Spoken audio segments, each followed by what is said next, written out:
Bien, las fuerzas tenían un efecto motriz, tenían un efecto sobre el movimiento, y para explicar esto, pues lo vamos a hacer con las leyes principales de la dinámica, que son las leyes de Newton. Mirad, lo primero sería ver qué ocurre cuando un cuerpo está en reposo. ¿Están actuando fuerzas sobre él? O dicho de otra manera, si no actúa ninguna fuerza sobre un cuerpo en reposo, este va a cambiar. Pero para explicar esto, tendremos que incluir a no actúa ninguna fuerza, actúan fuerzas que se anulan entre sí. Es decir, son dos situaciones equivalentes, porque en algunos casos que vamos a comentar, si dijésemos que no actúa ninguna fuerza, pues estaríamos diciendo algo que no es real. Mirad, aquí tenéis un típico juego este del pañuelo, ¿no? Donde pues, se tira de una cuerda, donde está el pañuelo enganchado y gana, digamos, el grupo de gente que consigue llevarse pues el pañuelo hacia donde están ellos, ¿no? Bueno, si nosotros dijésemos que la fuerza que ejerce el grupo de la izquierda es de 20 newton y la fuerza que ejerce el grupo de la derecha es de 20 newton, lo que va a ocurrir es que la fuerza total o fuerza resultante, la diferencia entre ambas será 0. Es decir, ¿podemos afirmar que sobre el pañuelo no actúa ninguna fuerza? Pues no, sí que actúan fuerzas. Lo que pasa es que son fuerzas de la misma dirección y sentidos contrarios. ¿De acuerdo? Bien, algo que esté en reposo, por tanto, no va a cambiar su estado de reposo. Pero ¿qué ocurre si algo está en movimiento? Pues imaginad que estáis con alguien patinando y cuando estáis pues detenidos, pues os empujan, ¿vale? Y empezáis a moveros, ¿vale? Empezáis a moveros desplazando, por ejemplo, en un sentido. Vais a moveros en línea recta y os vais a mover con una cierta velocidad, y si no os detienen, es decir, si no hay una fuerza que se oponga, pues vais a seguir con ese movimiento, ¿vale? A velocidad constante, porque prácticamente entre el hielo y vosotros pues no hay rozamiento, por lo tanto no hay ninguna fuerza que os frene. ¿Bien? Bueno, aquí tendríamos un caso en que un cuerpo tiende a moverse a una velocidad constante y en movimiento rectilíneo mientras no actúe ninguna fuerza sobre él o la suma de todas las fuerzas se anula. Estas dos situaciones que se entienden muy bien, hay veces que pueden como confundirse. Bueno, vamos a ver esto en este ejemplo de aquí. Imaginaos que vais en el vagón de un tren, ¿vale? Y ese tren en un momento determinado circula por una vía recta y por un terreno perfectamente llano, con lo cual no se percibe ninguna irregularidad, no estamos pegando botes en el vagón. Y en ese momento se bajan todas las persianas, ¿vale? De las ventanillas, de manera que no podemos ver el exterior y por tanto no podemos ver el desplazamiento del paisaje, ¿no? Por el movimiento del tren. Claro, en ese momento, si yo me levanto de mi asiento y además el tren está viajando a una velocidad constante en línea recta, yo me levanto, pues me va a dar la sensación, la misma sensación que si hubiese estado parado, detenido en la estación y me hubiese levantado de mi asiento y me hubiese movido por el vagón del tren, ¿vale? Es decir, la sensación de reposo. De hecho, yo me podría mover hacia adelante y hacia atrás en el pasillo y me daría pues la misma sensación. Yo estoy en movimiento por el pasillo, me detengo y cuando estoy detenido pues estoy parado porque no tengo ninguna referencia de movimiento dentro de mi vagón. Sin embargo, sé que me estoy moviendo solidariamente con el movimiento del tren. Se desplaza el tren, se desplazan todos los vagones en línea recta y a velocidad constante.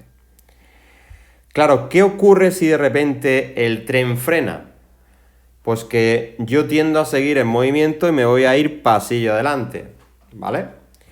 Mi cuerpo que está libre, digamos que yo cuando estoy de pie hay una parte de mi cuerpo que está ligada al tren, que son los pies, ¿no? Con mi calzado que puede tener más o menos tracción, ¿vale? Evidentemente, si voy en patines, pues lo que observaría es que de estar parado, cuando el tren frene, yo seguiría con mis patines hacia adelante, ¿vale? Cuando no llevo patines, llevo un calzado con cierta tracción, lo que observo es que cuando freno, mi cabeza se va hacia adelante y mis pies se quedan detrás enganchados, ¿no? Hasta que, pues, el impulso es tan grande que yo, pues, me separo y me caigo, ¿no? Pero lo que estoy experimentando ahí es la inercia. ¿De acuerdo?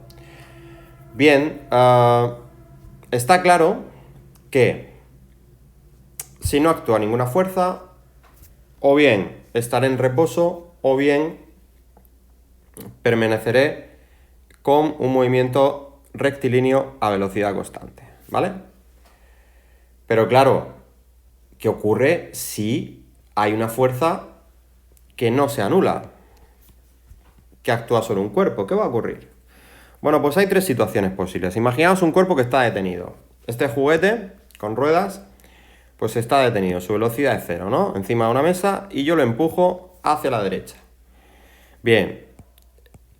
Esa fuerza va a provocar una aceleración. Esta fuerza que no se anula, es decir, una fuerza que tiene un valor, el que sea, va a producir una aceleración, un cambio en la velocidad. Es decir, va a provocarle movimiento.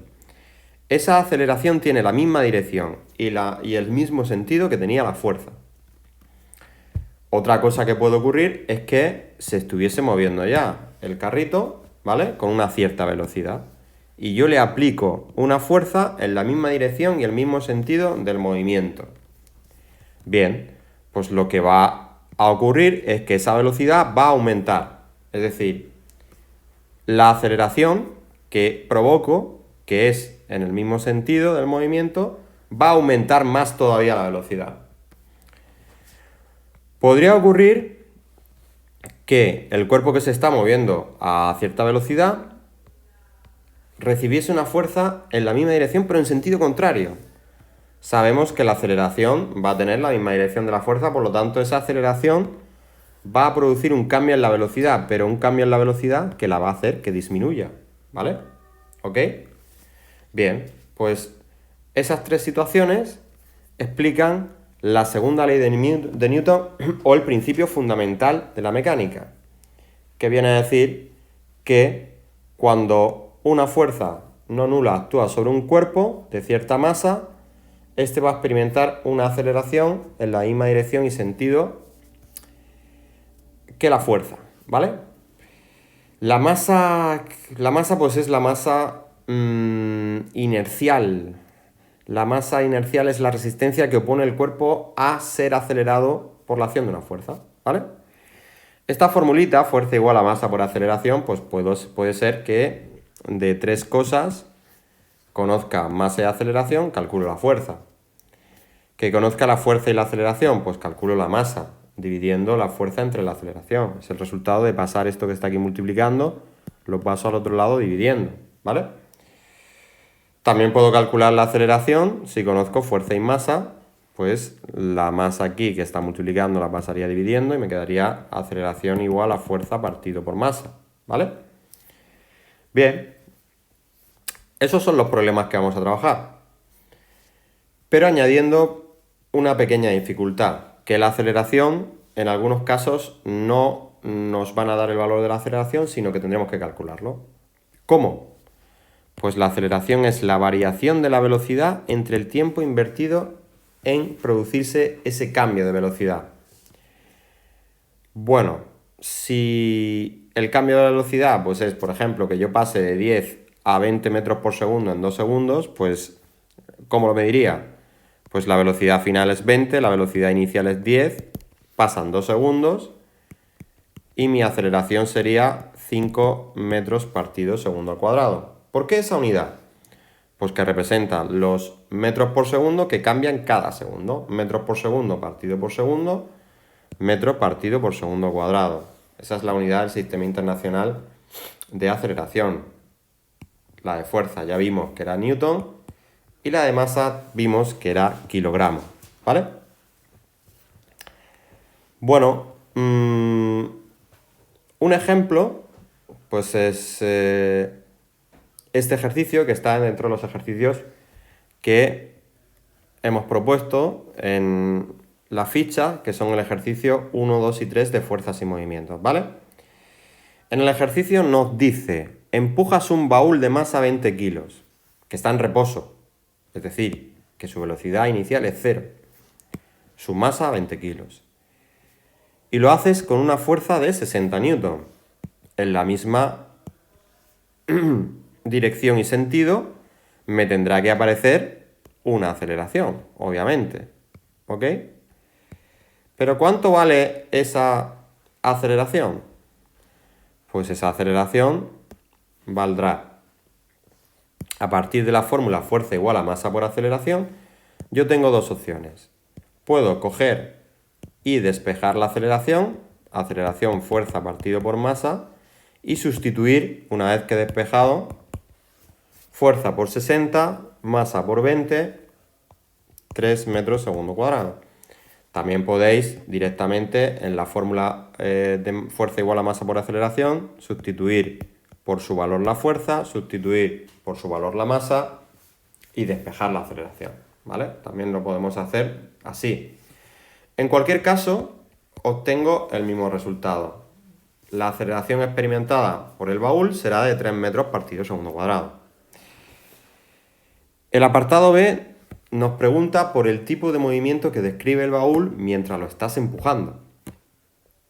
Bueno, pues si recordamos los casos que teníamos, el movimiento que describe el baúl, pues estando en reposo y empieza a moverse por la acción de una fuerza, será un movimiento rectilíneo uniformemente acelerado, ¿vale?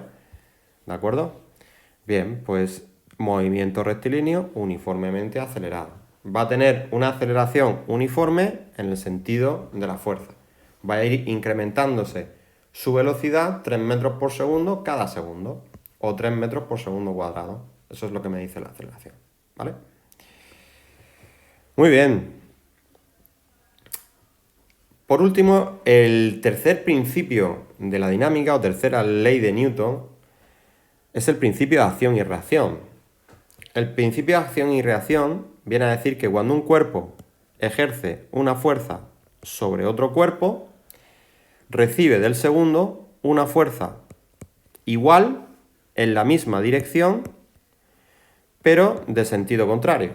Evidentemente estas fuerzas no se anulan porque cada una actúa sobre un cuerpo distinto, ¿vale?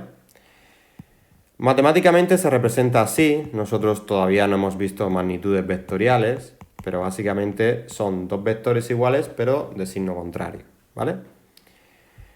Esto sería muy fácil calcularlo, por ejemplo, si yo sé que esta fuerza en verde pues vale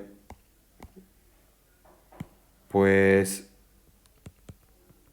5 newton, la fuerza en azul pues vale 5 newton también, de módulo, ¿vale? Bueno, pues el principio de acción y reacción está presente pues cuando yo pego un salto, cuando me apoyo en la pared, pero también está presente, por ejemplo, cuando inflo un globo, suelto la boca del globo que la tengo sujeta para que no se desinfle y el globo empieza a moverse saliendo disparado debido a un chorro de gases propulsados por el orificio del globo, ¿no? Bien, ese chorro de gases que salen a gran velocidad es la fuerza de acción y la fuerza de reacción es el movimiento del globo en sentido contrario. Ese tipo de movimiento nos lo encontramos también en un cohete. En un cohete se produce pues una reacción explosiva que hace que se proyecten una gran cantidad de gases en un sentido, la acción, y provocará el movimiento, la reacción en sentido contrario. ¿De acuerdo? Bien, pues esos serían los tres principios de la dinámica.